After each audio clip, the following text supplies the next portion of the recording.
Okay, viewers, the last time I told you that the word Hebrew was a corruption of the word Igbo. Okay, that is to say, Hebrew was corrupted from the word Igbo. And the whole social media is just on flame. They are insulting me. Even so many people, both teachers are disagreeing with me, okay, and all that. And some others say, don't I think it is rather Igbo was corrupted from Hebrew? Okay, Igbo cannot be a corruption of the word Hebrew because Igbo is older than Hebrew. Okay, so that is the answer to that. Okay, so even teachers, some teachers and scholars are they are not happy with what I said, that the word Hebrew was actually corrupted from Igbo. Okay, and I gave them some of the corruptions that led to that word.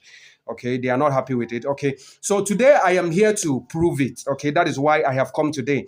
And one thing I don't understand is this video, I have thousands of comments in this video in all the social media I've posted it.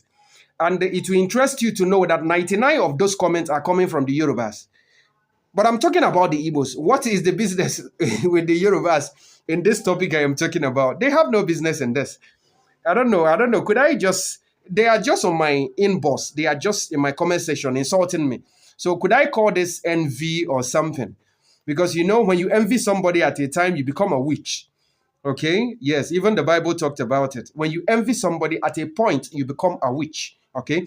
Now, I never said the Igbos came from Israel.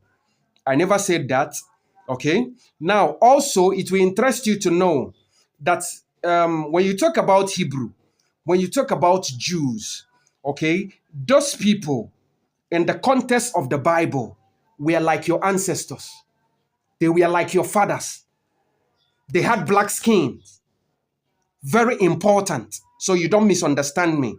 Now, somebody sent me a video on TikTok about something. They were saying some people are not who you think they are and all that. She wanted to know my opinion. At the end of the day, I told her, yes, it is true. Okay, the people you have in the context of the Bible as Israelis or Israelites were blacks. I want to say this categorically clear. The people you had in the context of the Bible as Hebrew were blacks. The Jews were blacks. The Egyptians were blacks. The Tunisians, which is where Hannibal of Carthage came from, were blacks. Algerians, Morocco and all that, Australians, these people were all blacks. Bear this in mind. So that is why there is a context I used. I used black Jews, black Hebrews.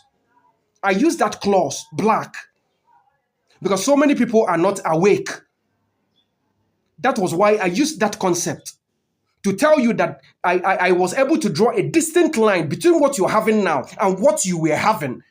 That is why I used that clause.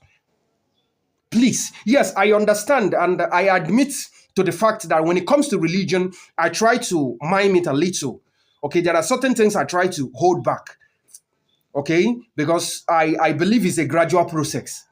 Because Africa, we are far. There is a whole lot of things we need to put in place. Emancipating Africa from psychological slavery, which is religion, will take a very long time. So it's something gradually we'll get there. It is not something you do by force. So gradually it will be soaking in. So that was the principle I was applying. Okay, because I understood that religion is a virus. So long as Africa is concerned, religion is a virus. It was the reason why Osagyar Kwame Nkrumah, one of the best leaders we've ever produced in Africa, that was why his people handed him over to the West. The Muslims and the Christians teamed up together and handed Kwame Nkrumah to the West. Because he asked that the people should be able to draw, he drew a distinct line between belief and fact. That was why they handed him over. So I understand religion so well. I am branded in it. Forget about how I try to, okay, there is a way I try to make my presentation. I understand religion so well. Now, the concept of Hebrew, I want to talk about it now.